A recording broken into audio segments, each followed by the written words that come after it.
يوم يتذكر الإنسان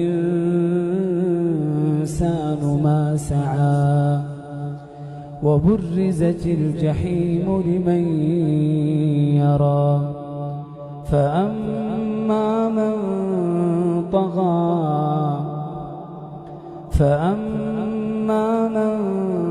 طغى وآثر الحياة الدنيا فإن الجحيم هي المأوى وأما من خاف مقام ربه ونهى النفس عن الهوى فإن الجنة هي المأوى.